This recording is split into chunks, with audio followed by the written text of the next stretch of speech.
नमस्कार दोस्तों, मैं आर्यन शर्मा और आप लोग देख रहे हैं आर्यन ऑनलाइन क्लासेस। मेरे प्यारे दोस्तों, आज की इस वीडियो में हम लोग बात करने वाले हैं कक्षा 10वीं के इतिहास का 5वां अध्याय अर्थव्यवस्था और आजीविका। ठीक है, इससे पहले 4 अध्याय जो है बिल्कुल एक एक वीडियो में है, कंप्लीट हो चुका है। ठीक है, लेकिन हाँ, चौथा अध्याय जो है भारत में राष्ट्रवाद, उससे जो है लॉन्ग प्रश्न जो होते हैं, ठीक है, लघु उत्तरीय प्रश्न और दीर्घ उत्तरीय प्रश्न जो है अधिक पूछा जाता है उसी अध्याय से। ठीक है, लेकिन कहिएगा सर 5वां अध्याय से क्या पूछा जाता है, तो इससे शॉर्ट प्रश्न 1-2 पूछा जाएगा। ठीक है, हो जाए तो नहीं भी पूछा जाए, लेकिन इससे जो है आप लोग को ऑब्जेक्टिव पूछा जाता है। 2-4 नंबर का ऑब्जेक्टिव जरूर पूछा जाएगा। कहेंगे सर 2-4 नंबर के लिए क्यों पढ़े, तो मेरे भाई 1 नंबर के लिए भी पढ़ना पड़ता है। ठीक है, और ये अध्याय जो है बहुत ही ज्यादा मजेदार है और इसको हम और भी मजेदार की तरह से पढ़ाना शुरू करेंगे। ठीक है, और बहुत ही मजा आने वाला है। ठीक है, क्योंकि इसमें जो है हम लोग का कल कैसा था, मतलब पहले कैसा था और किस प्रकार से हम लोग यहां तक पहुंचे हैं, ये चीज जानेंगे। ठीक है, तो अध्याय का नाम से अर्थव्यवस्था। अर्थव्यवस्था का मतलब है कि किस तरह से हम लोग खा रहे, कहां से कमा रहे, नहीं कमा रहे। ठीक है, अर्थव्यवस्था कैसा है। उसके बाद आजीविका, मतलब किस तरह से जीवन यापन हम लोग कर रहे हैं। जैसे पहले क्या था, खेती वगैरह करके लोग जीवन यापन करते थे, खास करके मैं भारत की बात करता हूं। ठीक है, लेकिन अभी के युग में हर चीज बदलाव हो गया है। ठीक है, उसी प्रकार से अभी जो आप फोन देख रहे हैं, जिससे आप हमारा इस वीडियो को देख रहे हैं, ये था ही नहीं। ठीक है, अगर आपको प्रेमिका को फोन करना भी फटाक से फोन कहां हो बोल देते हैं ना, लेकिन पहले क्या था मेरे भाई, पहले था खत लिखा जाता था। सनम को खत लिखो और कबूतर के गले में डाल के या चोंच में डाल के उसके घर पे भेजा जाता था। ना अब वो कबूतर दिखता है, ना चिड़िया दिखता, बहुत कम चिड़िया देखने को मिलता है भारत में भी अभी। ठीक है, अभी डेट में बहुत सारे ऐसे चिड़िया हैं जो लापता हो गया है। ठीक है, तो धीरे धीरे बदलाव हुआ, फोन आया, उससे पहले बहुत सारा चीज आया। ठीक है, अब फोन की ही बात करता हूं तो पहले जो फोन आया था, छोटा सा एक चोंगा वाला फोन आया था, टेलीफोन। ठीक है, उसके बाद एक छोटा सा फोन आया, नोकिया का, सैमसंग का छोटा छोटा फोन आया।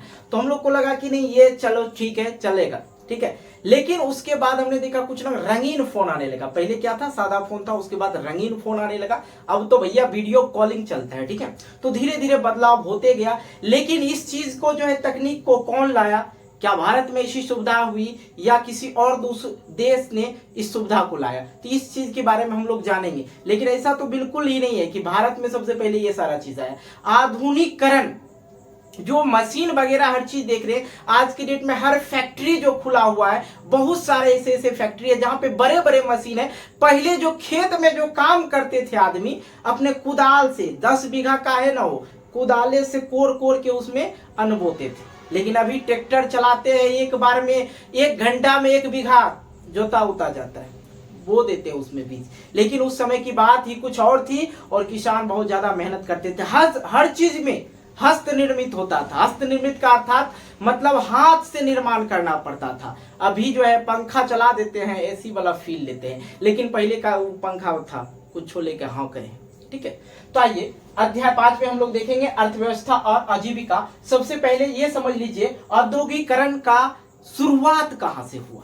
ठीक है, औद्योगिकरण क्या है ये मैं आपको आगे बताऊंगा। औद्योगिकरण का जो शुरुआत हुआ था, इंग्लैंड बोले, ब्रिटेन वगैरह जो भी था, वहीं से शुरू हुआ था। लेकिन औद्योगिकरण का जो शुरुआत करने वाला देश था वो कौन था, इंग्लैंड से हुआ था। कब हुआ था, 18वीं शताब्दी से 19वीं शताब्दी तक हुआ था। ठीक है, 18वीं शताब्दी से 19वीं शताब्दी, मतलब क्या हुआ, 1700 एग्जैक्ट पूछे तो 1760 से 1840 में। अब कहिएगा सर औद्योगिकरण का युग क्या होता है, तो बिल्कुल अच्छी तरह से आप लोग समझिए। औद्योगिकरण का युग वैसा युग जिसमें हस्तनिर्मित काम जो है कम हो, कार्य जो है कम हो, तथा मशीन के द्वारा फैक्ट्री जो तकनीकी नए तकनीक का विकास हो, उसे औद्योगिकरण युग कहते हैं। आधुनिक युग कहते हैं। नए युग आते गए।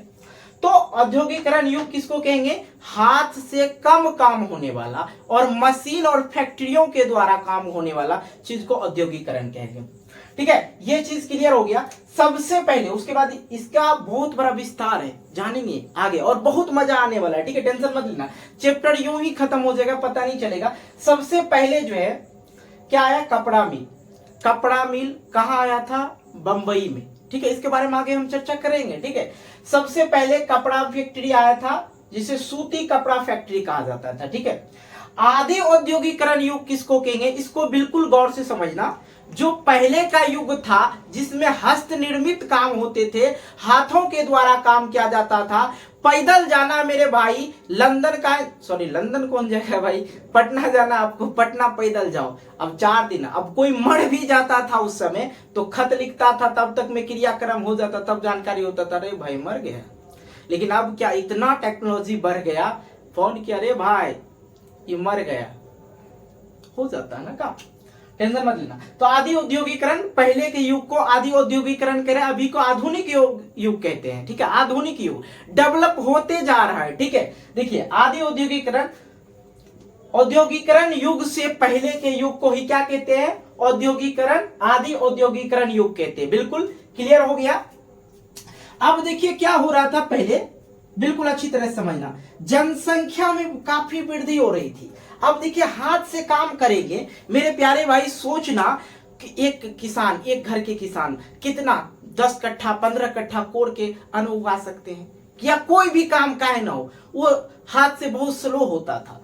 तो जनसंख्या बढ़ते जा रही थी, एक बच्चे से 4 बच्चे का जन्म होता था, एक घर से 4 बच्चे आ गया, उसके बाद उनके बच्चे, धीरे धीरे जनसंख्या में बढ़ोतरी होने लगी, लेकिन काम वही चल रहा था। ठीक है, हाथों से। तो जनसंख्या जैसे ही बढ़ गई, मांग अधिक बढ़ने लगा।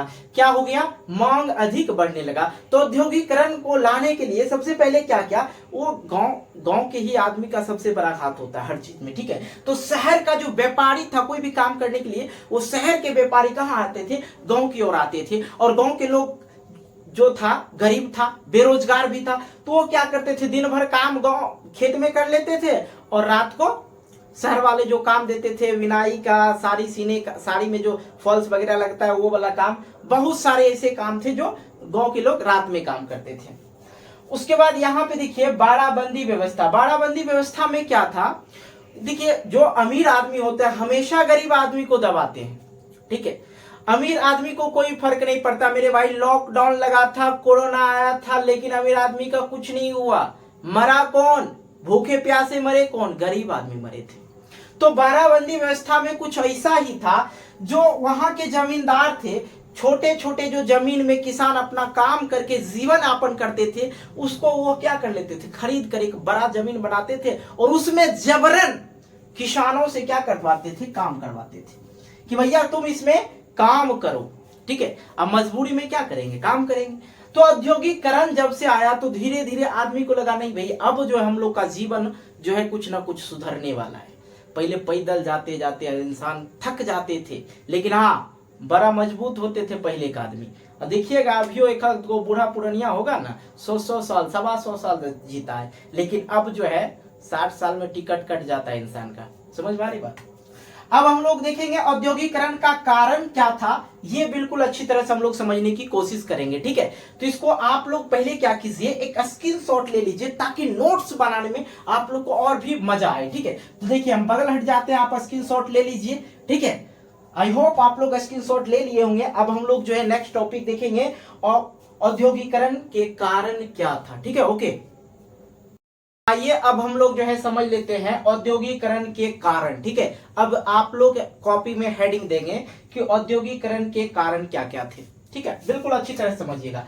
नए नए मशीनों का आविष्कार करना है। देखिए इसी अध्याय में आप लोग को पता चलेगा कि वाष्प इंजन का आविष्कार किसने किया, बहुत सारी चीजों का आविष्कार जो है आप लोग को पता चलेगा, और यही सब जो है आपके बोर्ड परीक्षा में पूछे जाते हैं अक्सर। ठीक है, तो देखिए नए नए मशीनों का आविष्कार होगा तभी तो फैक्ट्री वगैरह मशीन आएगी, और मशीन से जो है जो भी काम होगा जल्दी जल्दी हो सके। ठीक है, उसके बाद देखिए कोयला तथा लोहा की प्रचुरता, ये जो था कोयला और तथा लोहा की प्रचुर मात्रा जो है अधिक होनी चाहिए। अगर कोयला नहीं होगा तो वाष्प इंजन उस समय चलता था, उस समय तेल वाला ईंधन नहीं था, वाष्प ईंधन था, तो वाष्प ईंधन के लिए क्या चाहिए था, कोयला चाहिए था। तो कोयला भी चाहिए और लोहा भी चाहिए। लोहा और कोयला की प्रचुर मात्रा, मतलब ये हो गया कि इसकी जो कोई भंडार चाहिए था। ठीक है, उसके बाद यहाँ पे ये चीज समझ लीजिए, तीसरा नंबर फैक्ट्री प्रणाली की शुरुआत। फैक्ट्री वगैरह बनाने की शुरुआत हुआ और बहुत बड़ा बड़ा फैक्ट्री खुलने लगा।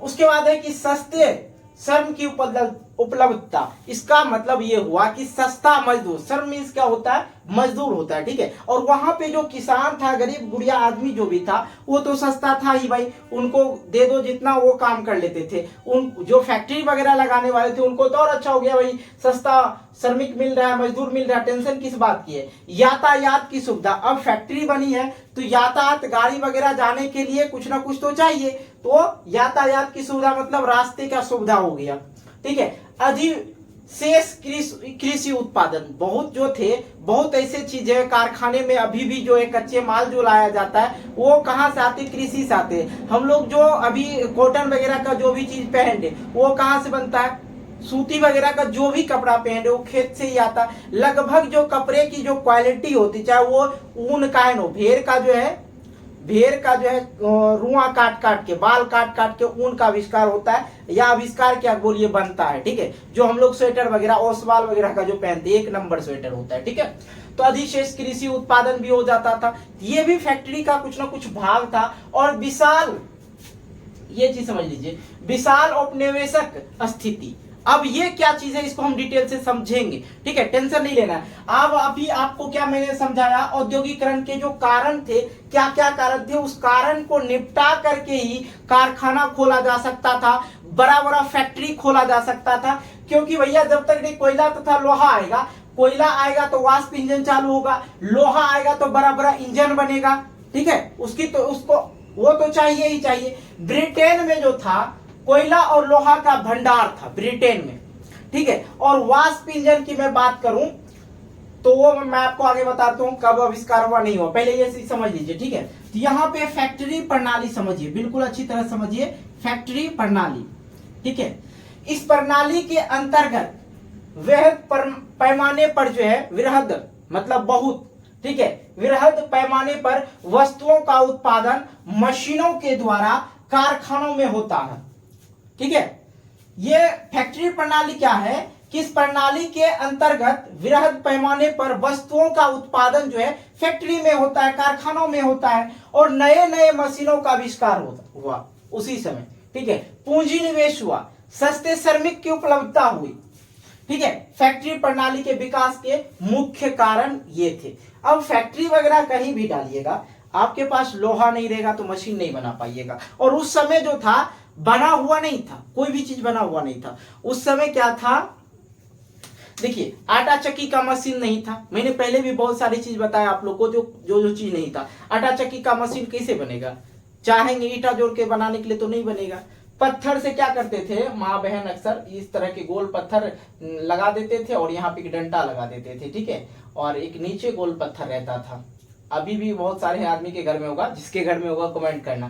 तो ये नीचे वाला पत्थर रहता था, इस पे इस तरह का रेगा रेगा रेगा रेगा कर दिया जाता था। ऊपर वाले पे इसके अपोजिट साइड से रेगा किया जाता है, जैसे इधर से कर रहा है तो इधर से कर देता था। और इसके ये जो चाक होता था, बीच में एक कुंडी रहता था, और इसमें जो भी चीज दरना होता था, जैसे गेहूं का रोटी बनाना है तो गेहूं दरता था, गेहूं को आटा बनाता था, तो इसमें थोड़ा थोड़ा गेहूं डाल के इसको चक्री को घुमाते रहता था। तो इसके लिए क्या चीज का आविष्कार करना पड़ा, इसके लिए अब आ गया है इतना बड़ा ये कंटेनर वाला रहता है, और इसमें डालो और फटाक से 2 मिनट में 20 से 25 किलो जो है आराम से पिसा लेते हैं। तो वो सारी चीज नहीं थी, तो लोहा का भी आवश्यकता बहुत ही ज्यादा था।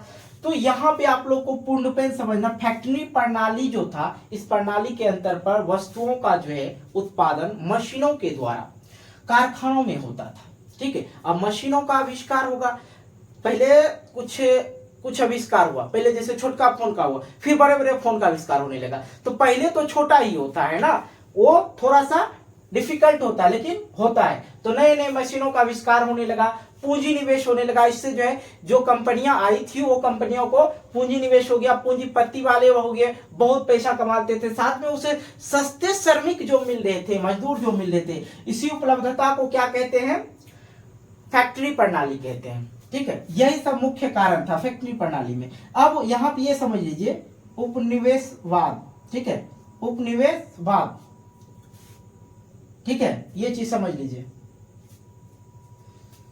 उपनिवेशवाद जो है क्या हो, बिल्कुल अच्छी तरह समझिए। आइए देखिए, आर्थिक हितों की प्राप्ति के लिए उपनिवेशवाद का अर्थ क्या होता है कि आर्थिक हितों की प्राप्ति के लिए उत्पादित वस्तुओं को हमें कहीं ना कहीं बेचना पड़ता है और बेचने के लिए एक बाजार की आवश्यकता होती है। ठीक है, बाजार नहीं रहेगा तो बेचेंगे कहां? हाँ, घर में तो नहीं बिकेगा। अब माल बन गया, तैयार हो गया, सारा चीज हो गया, बेचने के लिए भी तो चाहिए मेरे भाई। तो बेचने के लिए बाजार की आवश्यकता थी, साथ ही वस्तुओं को तैयार करने के लिए। अब कोई भी चीज तैयार करेंगे, जैसे आटे तैयार करेंगे, नॉर्मल सी भाषा समझ लीजिए, आटा तैयार करेंगे, कैसे करेंगे? जब तक नहीं गेहूं मिलेगा आटा तैयार होगा। तो कच्चे माल की आवश्यकता होती है, कारखानों में जो है कच्चे माल की आवश्यकता होती है। गन्ने का जूस पिए है ना, चीनी खाते हैं ना, शक्कर खाते हैं ना, सबसे पहले ईख होता है खेतों में।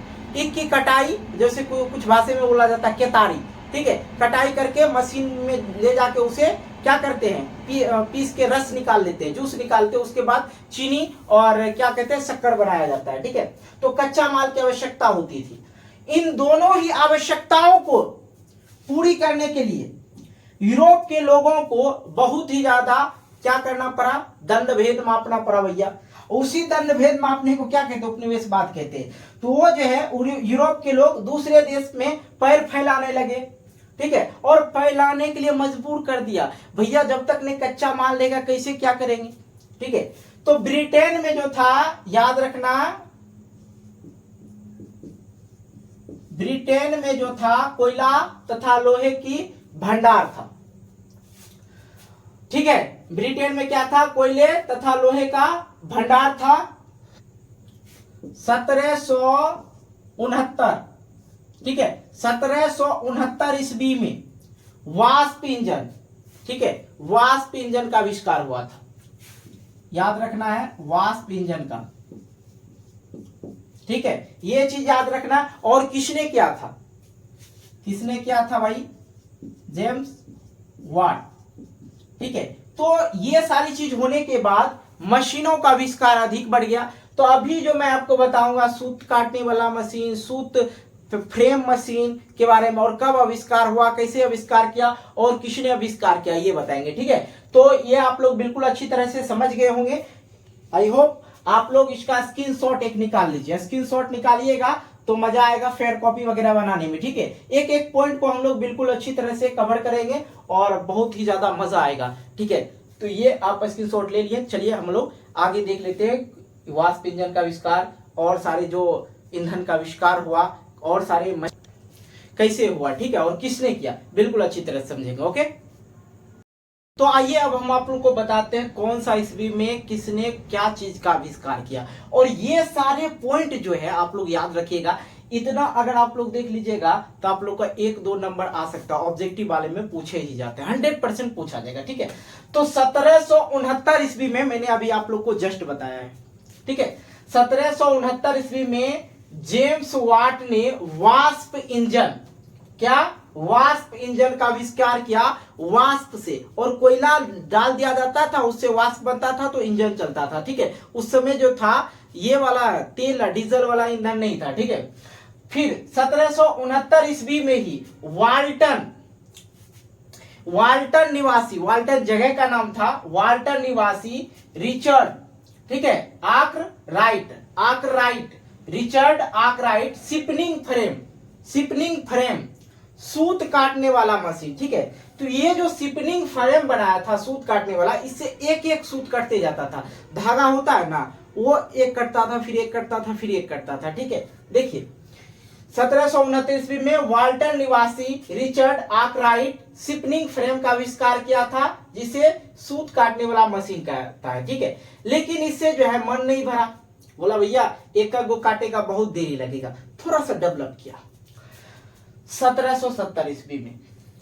ठीक है, 1770 ईस्वी में स्टेड डील, एक जगह का नाम था स्टेड डील, निवासी जेम्स हारगिव्स, जेनी। अब ये जेनी क्या है समझिएगा, जेम्स हारगिव्स, ये जेनी जो था शिपनिंग फ्रेम को ही नाम बदल के दिया गया, क्या, जेनी। और इससे जो है क्या, एक बार में बहुत सारे धागे कटते थे, सूत काटते थे। ठीक है, ये जेनी बनाया, सूत काटने वाला कौन बनाया था, जेम्स हारगिव्स। ठीक है, चलिए उसके बाद आता है 1773 ईस्वी में लंकाशायर, वो श्रीलंका मत समझिएगा, लंकाशायर जगह का नाम था, ठीक है, के लंकाशायर के जॉन के का नाम ये था जॉन के, पहले अजीब अजीब नाम था भाई, ठीक है, जॉन के फ्लाइंग शटल का आविष्कार किया, फ्लाइंग शटल का आविष्कार किया।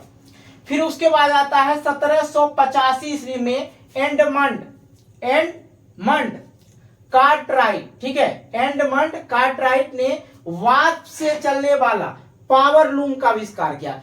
ये जो है वाष्प इंजन का आविष्कार किया था। अब इसने कार्टराइट ने क्या किया, वाष्प से चलने वाला पावर लूम बनाया, ठीक है, पावर लूम, उसी में पावर लूम को डेवलप किया। कौन, ये कौन था, कार्टराइट, याद रखना। कहां के थे, एंडमन के। कब किए थे, 1785 ईस्वी में। और भैया ये तो अभी ही लिख लो VVI, ठीक है, VVI लिख लेना, क्योंकि ये पूछा जाता है और पॉपुलर क्वेश्चन है, जिसे लॉलीपॉप बोलते, कोई भी पूछ देगा। अरे बउआ बताते सेफ्टी लैंप का आविष्कार किसने किया, तो आप लोग को याद रखना है हेम्फी डेवी ने, ठीक है। 1815 ईस्वी में हेम्फी डेवी ने कारखानों में जब देखा काम करने में बहुत ज्यादा परेशानियां हो रही, लाइट नहीं है, दिक्कतें हो रही मजदूर को, उसने क्या किया, फटाक से एक सेफ्टी लैंप का आविष्कार कर दिया, ठीक है, ताकि मजदूर वगैरह को कारखानों में काम करने में कोई भी परेशानी नहीं हो। क्लियर हो गया। नेक्स्ट आता है, ये दो समझ में आ गया, ठीक है। उसके बाद 1815 ईस्वी में हेनरी बेसेमर, ठीक है, याद रखना, हेनरी बेसेमर शक्तिशाली भट्टी का विकास किया, ठीक है। और इसके बाद जस्ट बाद ये पूरा कवर करेंगे, नोट्स आप लोग का कवर होगा, उसके बाद क्वेश्चन आंसर मुंह से फटाफट बोल देंगे, आप लोग लिख लीजिएगा, कहीं कोई दिक्कत नहीं होगा, पढ़ लीजिएगा ना तो इससे भी बन जाएगा, ठीक है। उसके बाद देखिए एक और चीज, एक पॉइंट है कि ब्रिटेन में लंकाशायर, ठीक है, लंकाशायर जगह का नाम था, और मैनचेस्टर, ठीक है, लंकाशायर और मैनचेस्टर में क्या था, सूती वस्त्र का उद्योग का बड़ा केंद्र था। कहां, ब्रिटेन में, ब्रिटेन के एक जगह था, ब्रिटेन में लंकाशायर और मैनचेस्टर एक जगह का नाम था, जहां पे सूती वस्त्र का उद्योग था और सबसे बड़ा केंद्र था। और जब भारत में कब आया था, मैंने आपको कल बताया, सॉरी कल नहीं, इसी वीडियो में पहले बताया था, भारत में सबसे पहले सूती वस्त्र कहाँ आया, मुंबई। उसके बाद जूट वाला कब आया था, कलकत्ता में आया था। कहाँ आया था, जूट वाला। तो वो चीज भी मैं आप लोग को आगे बता दूंगा, टेंशन मत लीजिएगा, ठीक है। स्टील, टाटा स्टील, सब के बारे में बताएंगे। 1813 में ब्रिटिश संसद ने चार्टर एक्ट पारित किया। बिल्कुल अच्छी तरह समझिएगा आप लोग, यहाँ पे दिक्कतें नहीं होनी चाहिए। 1813 ईस्वी में ब्रिटिश संसद ने चार्टर एक्ट पारित किया, जिसके तहत ईस्ट इंडिया, तो बाबू साहब ईस्ट इंडिया कंपनी के बारे में कोई भी व्याख्या आपके बुक में नहीं है, लेकिन मैं बताता हूं। ईस्ट इंडिया जो था, ईस्ट इंडिया कंपनी की जो स्थापना हुई थी 1600 ईस्वी में ही हुआ था, ठीक है। और ये जो बात चल रहा है 1769 ईस्वी की बात चल रहा है, ठीक है। और ये ईस्ट इंडिया कब आ गई थी, स्थापना कब हो गया था, 1600 ईस्वी में। तो इनके साथ इनका समझौता, यहाँ पे अब सारा चीज हो गया, मशीन वगैरह बन ही गया था, अब माल खरीदने के लिए बड़ा बड़ा कंपनियां आने लगी। तो 1600 ईस्वी में ही आ गई थी कौन, ईस्ट इंडिया कंपनी की स्थापना हुई थी। तो इसके साथ समझौता चल रहा था, लेकिन क्या किया, उसके साथ व्यापारिक रूप से संबंध तोड़ लिया। यहाँ बिल्कुल समझिएगा, 1813 ईस्वी में ब्रिटिश संसद ने चार्टर एक्ट पारित किया, जिसके तहत ईस्ट इंडिया कंपनी का, ठीक है, व्यापारिक एकाधिकार समाप्त कर दिया गया और स्वतंत्र व्यापार की नीति का जो है मार्ग प्रशस्त किया। बिल्कुल अच्छी तरह समझिए, मतलब ये जो ब्रिटेन था या ब्रिटिश जो सरकार था, एकदम खत्म इंसान था। और हालांकि मैं बात करूं, अगर बहुत सारे चीज ऐसे हैं जो भारत में है, अगर अंग्रेज नहीं आता था हम लोग को पता भी नहीं चलता, बहुत ऐसे। और अंग्रेज का बनाया हुआ चीज अभी तक है हमारे देश में, जो अंग्रेज बनाए थे, ठीक है। बहुत सारी चीजों की शिक्षा दी गई। और जैसे रेलगाड़ी की मैं बात करूं, तो उन्हीं लोग का देन है कि रेलगाड़ी वगैरह हर चीज वो किए थे, बनाए थे। उस पर चढ़ने के लिए इंडियन डरते थे, भारत के वासी जो है उस पर चढ़ने के लिए डरते थे, लेकिन उसको जबरदस्ती चढ़ाया गया, तो धीरे धीरे आदत लग गई, ठीक है। कहता था इतना बड़ा ट्रेन है, एक छोटी सी पटरी पे चलता है, कहीं घुलट गया तो मर जाएंगे, ठीक है। तो वो अंग्रेज का ही देन था। तो बिल्कुल समझिएगा, ये शातिर तो था ही, साथ में बुद्धिमान भी था। तो 1833 में ब्रिटिश ने पुनर्पेन अपना कब्जा कर लिया और अपने फैक्ट्री और कारखानों पे अपना हक दिखाने लगा और अपने माल खुद वो बाजार में बेचना स्टार्ट कर दिया। ईस्ट इंडिया कंपनी के साथ उसका थोड़ा सा अनबन होने की वजह से उसने तोड़ दिया नाता और व्यापारिक रूप से उसे हटा दिया गया और अपना स्वतंत्र रूप से अपने मार्ग बनाकर अपने रास्ते से प्रस्तुत किया, अपने काम को आगे दिया, ठीक है। उसके बाद आता है औद्योगिकरण का परिणाम क्या हुआ। औद्योगिकरण का परिणाम क्या हुआ, इस औद्योगिकरण तो आ गया, औद्योगिकरण के बाद परिणाम क्या हुआ, गांव का विकास हुआ, कारखानों का विकास हुआ, क्या क्या हुआ वो चीज हम लोग आगे समझेंगे, ठीक है। ये हेडिंग आप लोग ले लीजिए और उससे पहले आप लोग इसका एक बार स्क्रीनशॉट ले ले तो बेहतर होगा। आई होप आप लोग स्क्रीनशॉट ले लिए होंगे, जल्दी ले लीजिए, ठीक है। स्क्रीनशॉट ले लीजिए ताकि आप लोग को परेशानी ना हो, ठीक है। स्क्रीनशॉट ले लिए। अब आगे आप लोग हेडिंग दे दीजिए, औद्योगिकरण का परिणाम क्या क्या हुआ, क्या क्या चीज बदलाव हुई, क्या इससे जो है हम लोग को अच्छा लगा, या जिस देश पे ये काम कर रहे थे उनको किस तरह से आगे बढ़ाया, मजदूरों को किस तरह से अपने और खींचा और अपने काम देकर उन्हें और भी बुद्धिजीवी बनाने का काम किया था। ये अब हम लोग समझ लेते हैं औद्योगिकरण का परिणाम क्या हुआ। औद्योगिकरण जब आया तो क्या क्या परिणाम हुआ, क्या विकास हुआ, नहीं हुआ, इसके बारे में हम लोग जानेंगे, ठीक है। देखिए, औद्योगिकरण आने से तो बहुत ही ज्यादा विकास हुआ। क्या हुआ, नगरों का विकास हुआ, ठीक है। पहले गांव में लोग रहते थे, फिर नगर का विकास हो गया। साम्राज्यवाद का विकास हुआ, समाज वर्ग जो था उसे विभाजन करके बुजुर्गा वर्ग का उदय हुआ। ये बुजुर्गा वर्ग क्या है इसके बारे में हम लोग बिल्कुल डिटेल से समझेंगे, टेंशन मत लीजिएगा। और साम्राज्यवाद के बारे में भी आप लोग को बताएंगे, ठीक है। फैक्ट्री मजदूर वर्ग का जन्म हुआ। फैक्ट्री मजदूर वर्ग का जन्म हुआ मतलब फैक्ट्री में काम करने वाले मजदूर का जन्म हुआ। सलम पद्धति की शुरुआत, ये सलम पद्धति क्या है इसके बारे में भी बिल्कुल हम लोग डिटेल से समझेंगे, ठीक है। अब देखिए साम्राज्यवाद, ठीक है, यहां पे समझिएगा। साम्राज्यवाद सैन्य एवं अन्य तरीका से विदेशी भूभाग के प्रदेशों को अपने अधीन कर राजनीतिक प्रभुत्व स्थापित करना साम्राज्यवाद कहलाता है, ठीक है। बिल्कुल अच्छी तरह समझिए, साम्राज्यवाद में क्या है, मतलब दूसरे देश पे अधिकार कर लेना या दूसरे देश के जमीन पे कब्जा कर लेना। साम्राज्यवाद सैन्य एवं अन्य तरीकों से विदेशी भूभाग पर, ठीक है, भूभाग के प्रदेशों को अपने अधीन कर लेना और राजनीतिक प्रभुत्व स्थापित करना, वहां पे अपना राजनीतिक दिखाना, उसे ही क्या कहते हैं, साम्राज्यवाद कहते हैं। औद्योगिकरण, अब देखिए एक स्टार पॉइंट आप लोग समझ लीजिए। औद्योगिकरण के फलस्वरूप बड़े पैमाने पर वस्तुओं का उत्पादन क्या हुआ, प्रारंभ हो गया। औद्योगिकरण जब मशीन सब चीज बन ही गया तो क्या होगा, जल्दी जल्दी से माल बनना स्टार्ट हुआ और सेलिंग भी उसी प्रकार से स्टार्ट हो गया कि ठीक है। और मेहनत आदमी थोड़ा कम करने से और उसको अच्छा अनाज मिल जाता था, हर चीज अच्छे मिलने लगा। औद्योगिकरण का मतलब क्या हुआ, मशीनों से काम होने लगे, कारखानों में काम करने लगे, नए चीज आने लगे, नए चीज विकसित होने लगे, ठीक है। तो औद्योगिकरण के फलस्वरूप बड़े पैमाने पर वस्तुओं का उत्पादन प्रारंभ हुआ, जिसकी खपत के लिए यूरोप में उपनिवेश स्थापना की होड़ लग गई, ठीक है। और उसको खपत करने के लिए जो है, अब देखिए जल्दी जल्दी बनेगा। और नोकिया पहले जियो वाला सिम आया था ना, लोग भीड़ लगा दिया था, लाइन लगा दिया था खरीदने के लिए, भैया फ्री में मिल रहा, कायम कर देंगे। फ्री में नहीं मिल रहा था, पैसा लग रहा था, लेकिन 1 साल फ्री चलता था, ठीक है, स्थापित के लिए। तो होड़ लग गया, मतलब होड़ का मतलब कि बाजी लग गया था, ठीक है। उपनिवेश स्थापना की होड़ शुरू हो गई और आगे चलकर इस उपनिवेशवाद में साम्राज्यवाद का रूप ले लिया।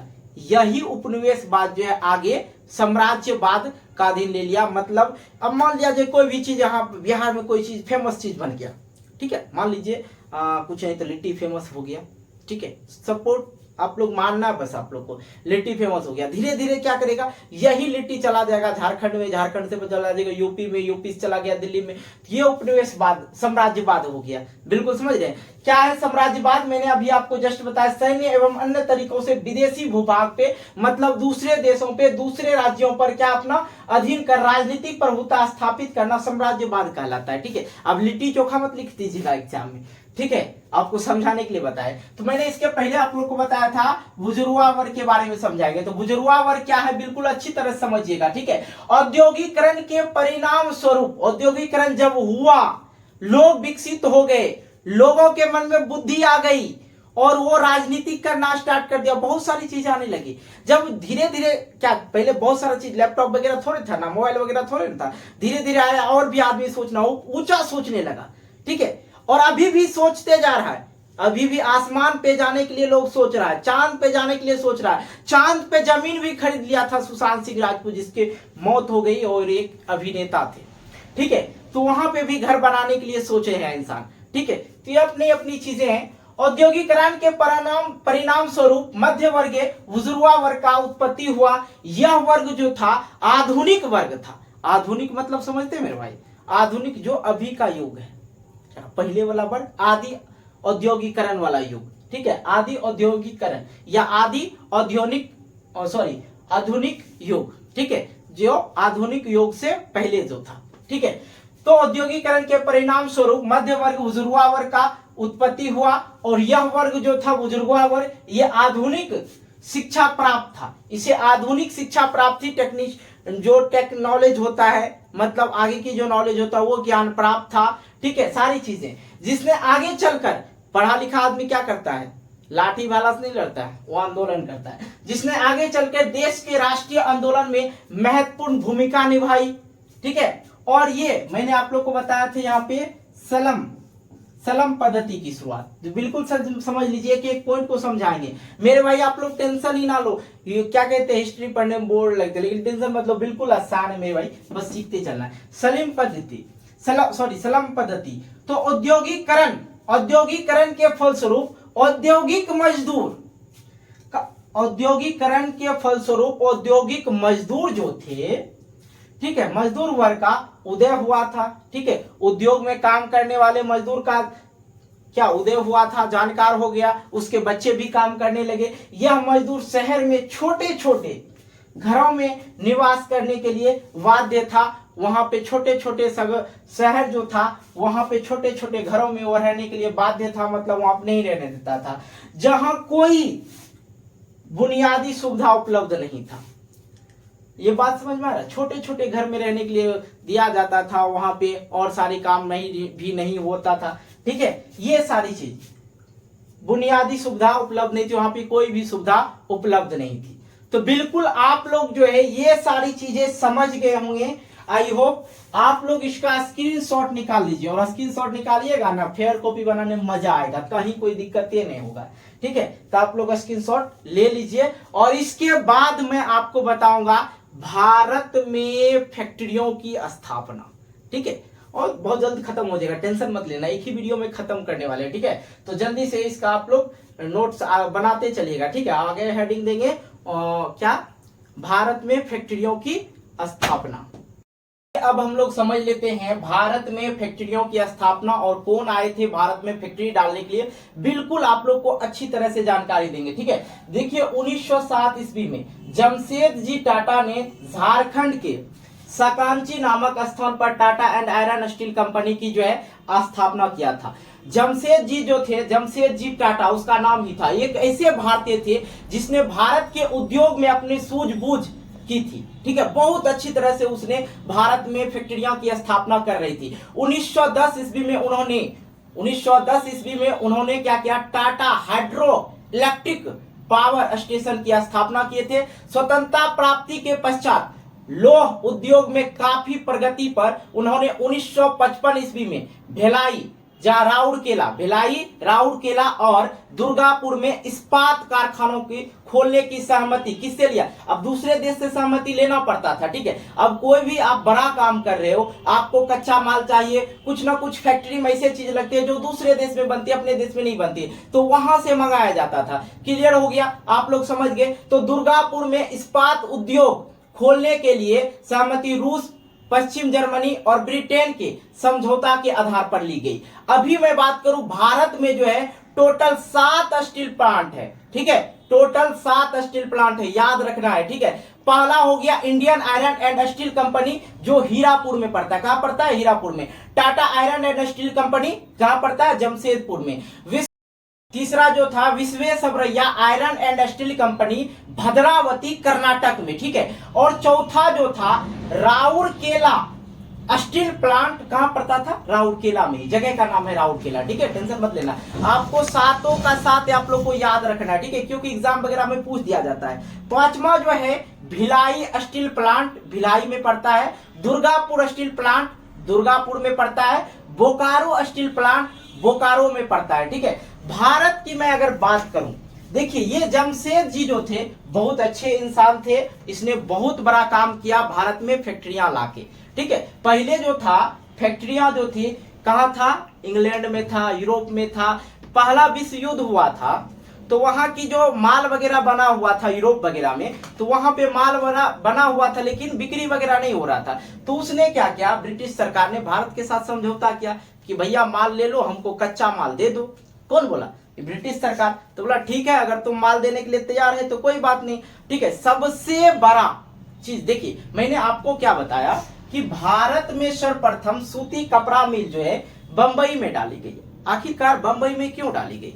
क्योंकि बंबई जो है समुद्र के बगल में बसा हुआ है, और समुद्र के बगल में बसा हुआ है तो समुद्र का जो तटबंध होता है, ठीक है, बगल जो होता है जिसे किनारा बोलते हैं, उसे बंदरगाह बोला जाता है, ठीक है। और बंदरगाह पे जो है जहाज आसान तरीका से आ जाती है और वहां पे यहाँ का माल आदान प्रदान करने में कोई दिक्कत नहीं होता था। हम लोग कच्चा माल उनको भेज देते थे, वो हमको बना हुआ माल भेज देते थे, उनका जो पैसा होता था हम उनको पे कर देते थे, और जो मेरा पैसा होता था वो दे देते थे, कहीं कोई दिक्कत नहीं होता था, ठीक है। तो देखिए बिल्कुल अच्छी तरह समझिए, भारत में सर्वप्रथम सूती कपड़ा मिल 1851 ईस्वी में बंबई में डाला गया। कंपटीशन में भी पूछेगा, आगे भी आप लोग को पढ़ना है, 10th में ही समझ लीजिए। उसके बाद दूसरा मैंने बताया था 1917 ईस्वी में कलकत्ता में देश की पहली जूट मिल हुकुम चंद्र ने स्थापित किया। भैया कलकत्ता भी जो है, कलकत्ता जाइएगा कपड़ा वगैरह बहुत सस्ता मिलेगा, ठीक है। 400 में जींस मिल जाता है, 500 में जींस मिल जाता है, 100 में टी शर्ट मिल जाता है। कलकत्ता मैंने भी गया था, वहां पे लिया भी था, ठीक है। क्योंकि वहां जो है जस्ट समुद्र के बगल में बसा हुआ कलकत्ता, जहाज आता है, माल उतरती है, और यहाँ से जो भारत में जो उत्पादन होता है कच्चा माल, उसे हम लोग भेज देते हैं विदेश, ठीक है। तो एक देश से दूसरे देश का समझौता इस प्रकार होता है। अगर मान लिया जाए प्याज उत्पादन भारत में कम हुआ तो हम लोग प्याज खाना थोड़े छोड़ देंगे, दूसरे देश से हम लोग का समझौता बना रहता है, और वो देश वाले हमें प्याज भेजते हैं, उसके बदले में हम उन्हें पैसा दे देते हैं, और हमारे देश में जो भी चीज निर्माण होता है उसे हम भेज देते हैं। तो ये होता है समझौता। अकेला थोड़े ना कुछ हो जाएगा, ऐसा थोड़े कि सब चीज भारत में बनेगा, नहीं, दूसरे देश में भी बनता है, तो वहां से भी हम लोग को समझौता करना पड़ता है, ठीक है। अब देखिए मैंने बताया 1907 ईस्वी में जमशेद जी टाटा ने झारखंड के साकांची, झारखंड, ये झारखंड से याद रखिएगा, झारखंड में सबसे बड़ा कोयला भंडार है, कोयला भंडार है, बिल्कुल अच्छी तरह समझ लिए। भारत में जो है सबसे बड़ा कोयला भंडार है, कहां? झारखंड में। अभी लेकिन ये द्वितीय स्थान पे आ गया है, ठीक है, पहला स्थान पे था पहले। साकांची नामक स्थान पर Tata and iron steel company की स्थापना किए थे, कौन? जमशेद जी। ऑब्जेक्टिव प्रश्न में पूछे जा सकते, याद रखना। 1910 ईस्वी में जमशेद जी ने हाइड्रो इलेक्ट्रिक पावर स्टेशन की स्थापना किए थे, ठीक है। ये जमशेद जी का जो है बहुत बड़ा योगदान रहा अपने भारत में, ठीक है। इसी की वजह से फैक्ट्रियां वगैरह वगैरह वगैरह सारा चीज अभी तक है, ऐसा नहीं कि अभी नहीं है, अभी भी है। उनका पुरखोपति वगैरह चला रहे, बेटा पोता दाना जो भी है सब चला ही रहे उनको, ठीक है। अब देखिए भारत में जो है कोयला उद्योग का प्रारंभ 1814 ईस्वी में हुआ था। कहां से हुआ था? झारखंड से हुआ था, याद रखना है। अभी द्वितीय स्थान पे है झारखंड, लेकिन आपके बुक में दिया होगा पहला स्थान पे ही, ठीक है। अपडेट होते रहता है, जहां पे माल अधिक मिलने लगता है तो बदल दिया जाता है, ठीक है। तो 1916 ईस्वी में, ये पॉइंट समझ लीजिएगा, 1916 ईस्वी में ब्रिटिश सरकार ने एक औद्योगिक आयोग नियुक्त किया ताकि, आप देखिए ताकि 2 बार लिखा गया है, चलिए आप लोग एक ही बार याद रखिएगा, ताकि भारतीय उद्योग तथा व्यापार के विकास हेतु वित्त से संबंधित प्रयत्नों के लिए उन क्षेत्रों का पता लगाना जिसे सरकार सहायता दे सके। अभी जो मैं बिहार की बात करूं, बिहार में एक भी कारखाने वगैरह नहीं है, एक दो जो दूध वगैरह की है, ठीक है, उसका इग्नोर करना आप लोग, जो बिहार में नहीं है, क्योंकि यहाँ की सरकार कमजोर पड़ जाती है, ठीक है। यहाँ के लोग ऐसा नहीं कि कमी यहाँ अमीर नहीं है, पैसे नहीं है, पैसा है, चाहता भी है, जगह भी है। बिहार कृषि प्रधान है, मतलब सबसे ज्यादा अगर कृषि होता है तो बिहार में ही होता है, ठीक है, लेकिन जगह रहते हुए भी बिहार सरकार बड़ा कमजोर है और यहाँ के लोग को दिल्ली भेजा जाता है, दिल्ली में काम करते हैं और दिल्ली वाला इतना बोलते बिहारी हो, इस तरह की बातें बोला जाता है। बिहारी के बारे में अलग अलग तरह की अफवाहें उड़ाई जाती है, क्योंकि हमारे बिहार सरकार कमजोर है। और सब राज्य में देखिए, और बिहार के जो युवा हैं अभी सिर्फ सरकारी नौकरी ढूंढते हैं। हालांकि बिहार की मैं बात करूं, बिहार के जो भी बच्चे हैं गर्व से कहते हैं हम बिहारी है, क्योंकि सबसे ज्यादा यूपीएससी पास करने वाला बिहार का बच्चा रहता है, कि जो कि सबसे बड़ा विश्व लेवल पे एग्जाम होता है, ठीक है। और बिहार के बच्चे हर चीज में टैलेंट होते हैं, ऐसा नहीं कि एक ही चीज में टैलेंट, चाहे जो भी हो, ठीक है। तो 1916 ईस्वी में जो है ये ब्रिटिश सरकार, बड़ा बुद्धियार आदमी था ब्रिटिश सरकार, और दोगला भी था, हम लोग पे शासन किया था बहुत साल तक ये ब्रिटिश सरकार, ठीक है।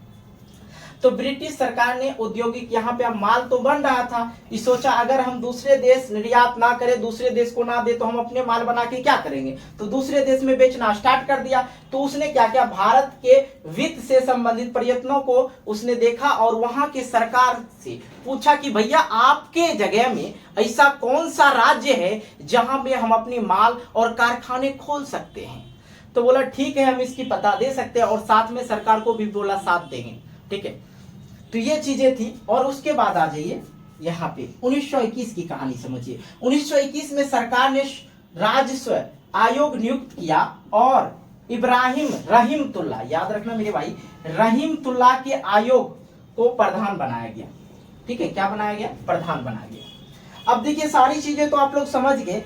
पैसा वगैरह रखने में बड़ा दिक्कत, कितना बटुआ में रखिएगा, कितना बक्सा में रखिएगा। चोर का भी डर था, अभी थोड़ा मोड़ा चोरी कम होता है, लेकिन इधर से तो बढ़ गया भाई चोरी, मोबाइल छीन के रास्ते से भाग जाता है, लेकिन उस समय भी डर था। तो उसके लिए जो है आयात और निर्यात के भी साधन के लिए, और बैंक में पैसा जमा भी करना था। तो बैंक में कुछ ना कुछ रखना चाहिए ना इंसान को, ताकि आगे कोई भी दिक्कत हो तो काम दे। तो भारत में जो है 1895 ईस्वी में पंजाब नेशनल बैंक खुला था, याद रखना है। पंजाब नेशनल बैंक कब खुला था, 1895 ईस्वी में। और 1906 ईस्वी, ठीक है, 1906 ईस्वी में बैंक ऑफ इंडिया, और 1907 ईस्वी में इंडियन बैंक, और 1911 ईस्वी में सेंट्रल बैंक की स्थापना हुई थी। और 1913 ईस्वी में द बैंक ऑफ मैसूर तथा ज्वाइंट स्टॉक बैंक की स्थापना हुई थी। तो इस प्रकार से आप लोग को मैंने बताया कि भारत में जो है फैक्ट्रियों की स्थापना किस पद पे हुआ, किस प्रकार हुआ, मैंने सारी चीज घटनाएं आप लोग के साथ शेयर किया। और हाँ देखिए, एक छोटा सा घर में पहले क्या होता था, अभी देखा जाए खैनी वगैरह का जो उद्योग होता है अधिकतर कुटीर उद्योग से होता है। कुटीर उद्योग किसको कहते हैं, एक छोटा सा, मतलब मान लिया 1 कट्ठा का जमीन लिया, 4-5 वर्कर लिया, वही काम कर रहे हैं, खैनी बना रहे, बीड़ी बना रहे। अब इसको गलत वे में मत लेना मेरे भाई, ठीक है। तो उसी को कुटीर उद्योग बोला जाता है, मतलब छोटा उद्योग। मान लिया छोटा सा बिस्किट फैक्ट्री है, पाव रोटी का बना दिया कोई, वहां पे कोई प्लेट का बना दिया, तो उसे कारखाना फैक्ट्री नहीं बोला जा सकता, उसे कुटीर उद्योग बोला जाता है, छोटा उद्योग को, ठीक है। तो इस तरह की घटनाएं, सारी चीजें हम लोग आगे भी पढ़ेंगे, किस प्रकार से यहाँ के लोग में ये कारखानों वगैरह में काम करने का मौका मिला, और किस प्रकार से अपना राज्य, अपना देश, अपना जो राष्ट्र है आगे बढ़ा। पहले जो था कितना गंभीर हालत था, वो चीज हम लोग अभी नहीं जानते हैं। अभी तो हमने वीडियो कॉलिंग बात करना स्टार्ट किया मोबाइल से, ठीक है। पहले तो हम सोचे ही नहीं थे, जब मेरे पास जब वो छोटा वाला कीपैड वाला फोन आया था, तो कभी हम इसका अंदाजा भी नहीं लगाए थे कि भैया साइंस इतना ऊपर ले जाएगा कि हम एक दूसरे को देख के बात कर सकते हैं। तो धीरे धीरे डेवलप होते गए, आगे बढ़ते गए, सरकारें आई, सरकारें गई, ठीक है। लेकिन सबसे बड़ा अगर काम कोई किया था तो ये ब्रिटिश वगैरह किया था। दूसरे देश का जो है बहुत ज्यादा साथ भी दिया था और बहुत ज्यादा यहाँ पे राज भी किया था। पूंजीपति नहीं होता था यहाँ पे, लोग जो है सिर्फ किसान थे, ठीक है, कृषि पे आधारित रहते थे। और अभी भी कृषि सबसे ज्यादा भारत में ही हो रहा है, देख रहे हैं ना, क्योंकि भारत एक ऐसा राज्य है, देश है जहां कृषि प्रधान देश बोला जाता है भारत को ही। तो ये सारी चीजें घटना आप लोग को समझ में आ गई होगी, ठीक है। तो सबसे पहले आप इसका एक बार स्क्रीनशॉट जरूर ले लें ताकि आप लोग को फेयर कॉपी बनाने में कहीं कोई दिक्कत ना हो। आई होप आप लोग इसका एक स्क्रीनशॉट ले लिए होंगे। और इसके बाद जो है मजदूरों की क्या अवस्था रही, मजदूरों ने किस तरह अपना जीवन यापन करना स्टार्ट किया, उसके बारे में हम लोग जानेंगे, ठीक है। अभी यहीं तक देख लीजिए और इसके जस्ट बाद इसको मिटा लेते हैं। काहे मिटा लेते हैं, काहे लिख देते हैं, तो देखिए मैं बता रहा हूं, अगर हम किताबी भाषा बताएंगे तो बहुत ज्यादा दिक्कत होगा। इसलिए मैं क्या करता हूं, पहले मेन पॉइंट्स को आप लोग के साथ शेयर कर देता हूं ताकि आप लोग को बेहतर एक नोट्स मिल सके, बेहतर जानकारी मिल सके। इतिहास पढ़िएगा ना, मास्टर सब देखते हैं 2-2 पेज लिखाते क्वेश्चन को, तो बहुत ज्यादा वो सारी चीजें बच्चे को समझ में नहीं आता, वो कहता यार बोरिंग सब्जेक्ट है। लेकिन मेरे भाई कंपटीशन पढ़ने के लिए, आप लोग को सरकारी नौकरी लेने के लिए, आगे पढ़ाई करने के लिए आप लोग को इतिहास फिर से पढ़ना हो, वो स्थिति ना आए, अभी इस चीज को अच्छी तरह समझ लीजिए। अब देखिएगा हम जस्ट इसके बाद जो है जब चैप्टर खत्म करेंगे क्वेश्चन आंसर फटाफट बोलते जाएंगे, आप लोग समझ जाइएगा, ठीक है, ओके। ये अब हम लोग जो है समझ लेते हैं मजदूरों की आजीविका, ठीक है। देखिए मजदूर वगैरह जो था पहले क्या करते थे, अपने घरों में काम करते थे। मैंने कुटीर उद्योग बताया, कुटीर उद्योग क्या कहते हैं, अपने घर वगैरह में छोटा छोटा जो है, मान लिया जाए 2-4 लेबर, 2 या 4 लेबर हो, उस प्रकार की फैक्ट्री या प्रणाली जो भी है उसे कुटीर उद्योग बोला जाता है, ठीक है। वहां पे जो है हाथों से निर्मित वस्तुएं बनती थी। अब यहाँ पे औद्योगिकरण के कारण यहाँ पे क्या गया, फैक्ट्रियां आ गई। अब जो हाथ से जो सामान बनता था उसमें क्या होता था, अब लोग को पसंद नहीं आने लगा। जो मशीन द्वारा बनाया जाता था वो ज्यादा पसंद आने लगा। भैया मशीन वाला कपड़ा सिएगा, देखिए फिनिशिंग कितना अच्छा होता है, ये सारा जो है मशीन का सिया हुआ है, तो इसमें फिनिशिंग बढ़िया है। इसी चीज को हाथ से सीते तो कुछ अलग होता, मतलब सुई धागा सिएंगे कुछ अलग दिखेगा। तो इसे में क्या हुआ, उसका कुटीर उद्योग टूट गया, मतलब कुटीर उद्योग का बिक्री बट्टा नहीं होने लगा। तो अब ये लोग जो है, ये लोग को क्या किया, जो कंपनी वगैरह था, फैक्ट्री कारखाने खोले थे, वो लोग क्या किए, इसको वहां ले आए। यहाँ पे घर पे ये मालिक थे और वहां पे जाके क्या बन गए, मजदूर बन गए। अब हालात सही नहीं रहा, घर पे थे, मालिक थे और वहां जाके वो मजदूर बन गया। अब भैया इसको ना तो उतना वेतन मिलता था, अब इसको वेतन कहां से मिलता था, अब वेतन इसको देगा फैक्ट्री वाला, फैक्ट्री वाले वेतन से ये जिएगा। तो उससे भी कोई बात नहीं, चलो भाई चलो ठीक है मैं काम कर लूंगा, कोई दिक्कत की बात नहीं। लेकिन उतना वेतन नहीं मिल पाता था इन लोगों को जितना जरूरत होती थी। कोई धन नहीं खरीद सकता, सिर्फ 2 वक्त की रोटी मिल जाता था, यही काफी था। तो ऐसे में क्या क्या, गरीब लोग जो है जल्दी कुछ बोलता नहीं है, बोलता है तो आंदोलन खड़ा कर देता है। याद रखिएगा गरीब से मत मुंह लगाइए, ठीक है। अगर गरीब कुछ नहीं बोल रहा है तो वो अपने जज्बात को आगे नहीं करना चाहते हैं, और जिस दिन गरीब लोग आगे ना आन पे तो फिर छोड़ेंगे नहीं। तो उसी प्रकार की घटना हुआ, क्या हुआ 1832 ईस्वी में, बिल्कुल समझिएगा 1832 ईस्वी में मजदूरों की स्थिति में सुधार के लिए सुधार अधिनियम पारित किया गया। आंदोलन स्टार्ट किया, क्या नाम था, सुधार अधिनियम पारित किया गया। तब फिर भी उसने नहीं माना। तो 1938 ईस्वी में लंदन श्रमिक संघ के नेतृत्व में मजदूरों ने चार्टिस्ट आंदोलन का प्रारंभ किया, ठीक है। लेकिन उसके बाद भी कुछ नहीं हो रहा था, सुधार थोड़ा सा हुआ, फिर वही हाल, क्योंकि सरकार ही ऐसी थी, फैक्ट्री प्रणाली वाले लोग ऐसे थे, ठीक है। तो 1918 ईस्वी में इंग्लैंड के सभी वयस्क स्त्री पुरुष को मताधिकार प्रदान किया गया। ये 2 आंदोलन जब हुआ तब जाके वहां के लोगों को, गरीब लोगों को वोट भी नहीं दिया जाता था कि भाई हम अपना राजा किसको चुने, हम अपना मंत्री किसको चुने, ये अधिकार नहीं था।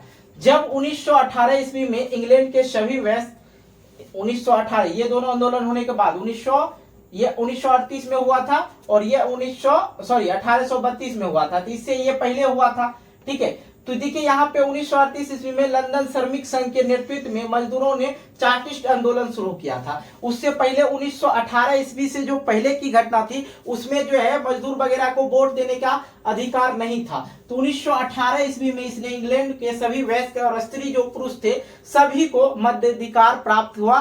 पहले पुरुष गिरे आते थे, उससे भी पहले क्या था, पहले तो मजदूर गरीब आदमी वोटे नहीं देगा, ठीक है। उसके बाद हुआ कि पुरुष जाति वोट देगा, फिर हुआ कि स्त्री जाति भी वोट देगा, ठीक है। चलिए वो तो वहां की बातें थे। अब आइए यहाँ का जो अपने भारत की बात आपको बताते हैं। भारत में 1881 ईस्वी में, याद रखना है, भारत में 1881 ईस्वी में फैक्ट्री एक्ट पारित हुआ, जिसमें अब फैक्ट्री एक्ट पारित क्यों किया गया था मेरे भाई, 7 वर्ष के बच्चे काम करेंगे फैक्ट्री में, जिसे उस वक्त होता है पढ़ाई करने की उम्र, लेकिन 7 वर्ष से जो कम आयु के बच्चे थे उससे फैक्ट्री में काम करने दिया जाता था, काम करवाता था उनसे, ठीक है। तो 7 वर्ष से कम आयु के बच्चे को काम नहीं करेगा, इसलिए 1881 ईस्वी में फैक्ट्री एक्ट लागू हुआ था, ठीक है। और उसमें क्या था, फैक्ट्री एक्ट में ही था 12 वर्ष से कम आयु के बच्चे एवं महिलाएं अगर फैक्ट्री कारखाने में काम करती है, ठीक है, जो महिलाएं थी वहां पे काम करती है, तो काम घंटा, ठीक है, काम का घंटा कितना देर काम करेगा तथा मजदूरी को निश्चित किया जाए। अगर भैया 12 साल से कम उम्र का बच्चा तथा स्त्री वहां काम करेगी तो उनका कहना था भैया हमको कोई दिक्कत की बात नहीं है, ठीक है, हमको क्या चाहिए, घंटा बता दीजिए कितना घंटा हम लोग को काम करना है, उसके बाद मेरा मजदूरी बोल दीजिए कितना देंगे। यहाँ पे क्या चलता था, फैक्ट्री में काम करते रहो, कोई दिक्कत नहीं, तुम नींद लो या ना लो काम करते रहो। लेकिन ज्यादा दिन टिका नहीं, फिर आ जाता है 31 अक्टूबर 1920 ईस्वी, ठीक है। 31 अक्टूबर 1920 ईस्वी में क्या हुआ, अखिल भारतीय, याद रखना, अखिल भारतीय ट्रेड यूनियन कांग्रेस, ये ऑब्जेक्टिव में पूछा जा सकता है मेरे भाई। 31 अक्टूबर 1920 ईस्वी में अखिल भारतीय ट्रेड यूनियन कांग्रेस का स्थापना हुआ और इसे शॉर्ट फॉर्म में AITUC बोला जाता है, ठीक है। और इसके प्रधान कौन थे, इसके प्रधान कौन बनाए गए, वहां पे लाला लाजपत राय को इसका प्रधान बनाया गया, ठीक है। एक एक पॉइंट को समझते चलिए। अब आते हैं 1919 की कहानी समझते। 1919 ईस्वी में अंतरराष्ट्रीय श्रम मीन्स क्या होता है, मजदूर होता है, याद रखना, संगठन का स्थापना हुआ, ठीक है। अच्छा आप लोग बताइए मजदूर दिवस कब मनाते हैं, 1 मई को मनाते हैं, 1 मई को मजदूर दिवस मनाते हैं। तो 1919 ईस्वी में अंतरराष्ट्रीय श्रम संगठन का स्थापना हुआ और 1900, यहां देखिए 1919 और यहां देखिए 1926, याद रखना, में भारत में मजदूर संघ अधिनियम पारित किया गया। 1926 में भारत में मजदूर संघ का अधिनियम पारित किया गया और मजदूर संघ की मान्यता को प्राप्ति हुआ इसी समय, ठीक है। ओके क्लियर हो गया। अब देखिए आते हैं हम लोग आजादी के आसपास। हम लोग का देश जो है कब आजाद हुआ था, 15 अगस्त 1947 ईस्वी में, ठीक है, 15 अगस्त 1947 ईस्वी में। और जो संविधान लिखा गया था 26 जनवरी 1950 ईस्वी में, ठीक है, उस दिन से नियम कानून चालू हुआ था। तो 1948 ईस्वी में आजादी की बात है। 1948 में न्यूनतम मजदूरी अधिनियम पारित किया, जिसके द्वारा उद्योग में मजदूरी की दर निश्चित की गई कि भैया हम काम करेंगे 8 घंटा तो हमारा वेतन होगा 8,000 रुपया, 12,000 रुपया, ये कर दिया गया, ठीक है। उसके बाद स्वतंत्रता प्राप्ति के पश्चात 1962 ईस्वी की कहानी मेरे भाई, हाल फिलहाल की माना जाए ईस्वी की कहानी है। केंद्र सरकार मजदूरों की स्थिति में सुधार हेतु राष्ट्रीय, ठीक है, राष्ट्रीय मजदूर श्रम मीन्स क्या होता है, मजदूर होता है, आयोग का गठन किया, जिसके माध्यम से मजदूरों को रोजगार उपलब्ध कराने एवं मजदूरी में सुधार का प्रयास किया था।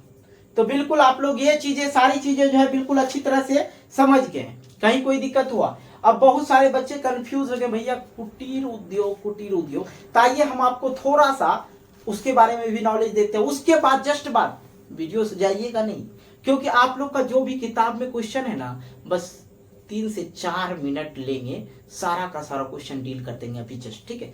बट आप इसका जो है थोड़ा सा आप लोग स्क्रीन शॉट ले लीजिए, ठीक है। मैं यहाँ इधर हट जाता हूँ, स्क्रीन शॉट ले लीजिए, फिर कॉपी बनाते चलिए बाबू, कहीं कोई दिक्कत नहीं होगा। इतिहास पढ़ने में अपने आप मन लगने लगेगा, मेरे साथ बने रहिए, ठीक है, ओके।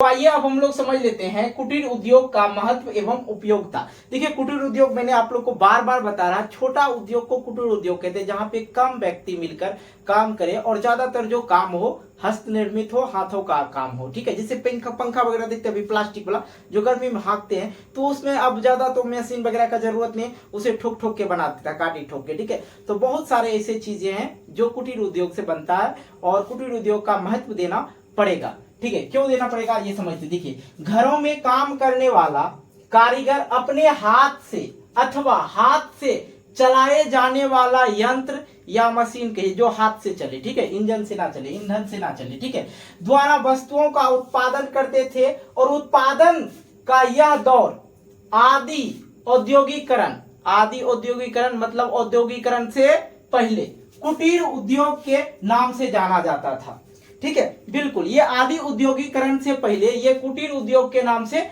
जाना जाता था। तो बिल्कुल अच्छी तरह से समझ गए, ठीक है। हाथ से काम जो करते थे, घरों में काम करने वाला कारीगर अपने हाथ या जो हाथ से चलाने वाला यंत्र था उससे बनाते थे और वो वस्तुओं को उत्पादित करते थे। और यह दौड़ आदि औद्योगिकरण के पहले इसे कुटीर उद्योग बोला जाता था।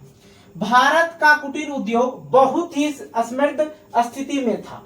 भारत मलमल का कपड़ा पहने, बहुत सारा लड़का पहनता है, और क्या कहते हैं, सोफे वगैरह पे मलमल का कपड़ा ही लगाया जाता है। और छीट तथा सूती की मांगे पूरे विश्व में था।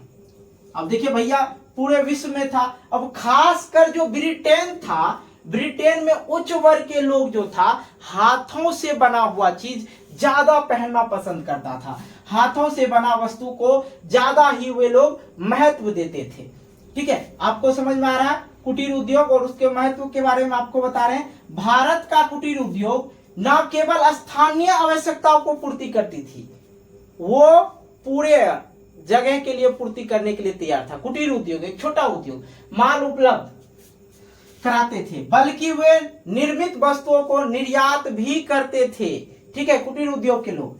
अब देखिए, ये लास्ट पॉइंट आप लोग समझ लीजिए। स्वतंत्रता के पश्चात भारत सरकार कुटीर उद्योग के विकास के लिए 1948, 1956 और 1977, 1980 औद्योगिक नीति में लघु मतलब कुटीर से जो थोड़ा बड़ा हो, ठीक है, लघु एवं कुटीर उद्योग को जो है प्रोत्साहित किया, आगे बढ़ाने का काम किया, ठीक है। तो बिल्कुल ये आप लोग का अध्याय तो पूरा का पूरा मैंने एक एक मेन फैक्ट्स बताया और पूरा अध्याय को कवर किया, चाहे वो फैक्ट्स आपके बोर्ड एग्जाम के लिए हो या ना हो, लेकिन सभी फैक्ट्स को बताना जरूरी है। तब बात आती है, ये बुक में जो कुछ क्वेश्चन है उसे मैं फटाफट से बोल देता हूं आप लोग को।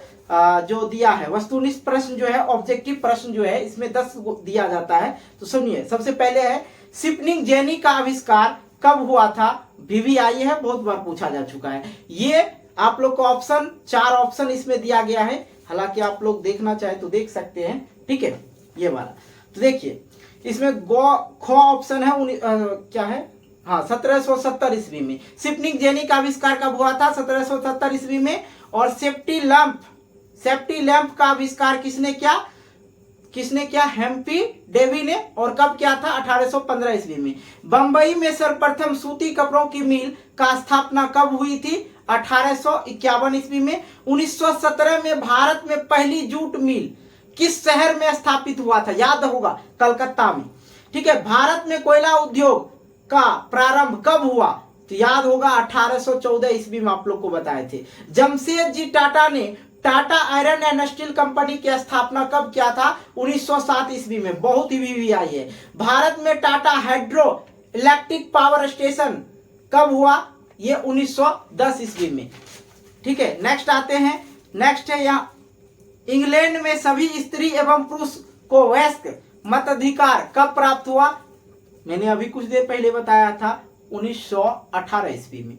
अखिल भारतीय ट्रेड यूनियन कांग्रेस की स्थापना कब हुआ था? 1920 ईस्वी में, याद रखना।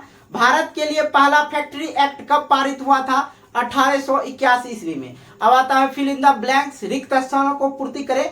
पहला नंबर है सन 1838 ईस्वी में डैश डैश के जगह भरेंगे, लंदन में चार्टिस्ट आंदोलन की शुरुआत हुई थी, ठीक है। अब दूसरा नंबर है सन डैश, तो उसमें भरिएगा डैश में 1926 ईस्वी में मजदूर संघ का अधिनियम पारित हुआ था। तीसरा है न्यूनतम मजदूरी कानून, सन 1948 ईस्वी में हुआ था। चौथा है अंतरराष्ट्रीय श्रमिक संघ की स्थापना डैश में हुआ था, तो आप लोग लिखेंगे 1920 में। और पांचवा नंबर है प्रथम फैक्ट्री एक्ट में महिलाएं एवं बच्चों की मजदूरी कम और घंटे एवं निश्चय किया था, ठीक है। उसके बाद आ जाता है मिलान करने वाला स्पिनिंग जेनी का आविष्कार किसने किया था? जेम्स हारगिव्स ने, ठीक है। फ्लाइंग शटल का आविष्कार किसने किया था? फ्लाइंग शटल जॉन के ने किया था। पावर लूम का आविष्कार किसने किया था? एडमंड कार्टराइट इसका नाम था। वास्प इंजन, बहुत बढ़िया, वास्प इंजन का आविष्कार जेम्स वाट ने किया था। और स्पिनिंग म्यूल का आविष्कार सैमुअल क्रैम्पटन, क्रैम्पटन है, ठीक है। तो इतिहास का जो ये सारे प्रश्न थे बिल्कुल आसान थे, मैंने जो आपको कवर करवाया। उसके बाद जो है 20 शब्दों में उत्तर दे, अति लघु उत्तरीय प्रश्न, फैक्ट्री प्रणाली के विकास में किन्हीं दो कारण को बताइए। तो बिल्कुल आप लोग वीडियो देखे ही हैं तो अच्छी तरह से आप लोग को समझ में आ ही गया होगा। अब आता है मेन पॉइंट्स, आप लोग इसका स्क्रीनशॉट ले लीजिए, ठीक है। और अभी तक जो पढ़ाई आप लोग को मैंने कुछ नहीं बोला नहीं ना, अब लास्ट में आप लोग को बोल रहा हूं, अगर वीडियो अच्छी लगी हो, आपको लगे कि ये वीडियो हेल्पफुल था, तो वीडियो को लाइक कर देना और बताना कमेंट करके सर वीडियो आपका कैसा लगा और आप किस टॉपिक पे वीडियो बनाइए। कोई भी बच्चा कमेंट कर सकता है, उस टॉपिक पे वीडियो बन जाएगा, ठीक है। तो आप लोग चैनल को सब्सक्राइब कर लीजिएगा, नोटिफिकेशन बेल को प्रेस करके ऑल कर लीजिएगा, ताकि आपको नए नए वीडियो का नोटिफिकेशन मिलता रहे। हो सकता है आपके लिए बहुत ज्यादा इंपॉर्टेंट हो, ठीक है। बाकी चीजें इंस्टाग्राम पे भी जाके मुझे फॉलो कर सकते हैं। इंस्टाग्राम आईडी आप लोग को यहाँ पे लिख देता हूँ, लिख लेना है आप लोग को आर्यन विदाउट स्पेस, ठीक है, क्लासेस। यही इंस्टाग्राम आईडी है, जो चैनल का नाम है वही इंस्टाग्राम आईडी है। वहां पे मैं शॉर्ट वगैरह वीडियो बनाता हूँ, तो जाके देखना, मजा करना, ठीक है। तो मिलते हैं एक नए वीडियो को लेके, तब तक के लिए बाय बाय, जय हिंद, जय भारत, टेक केयर।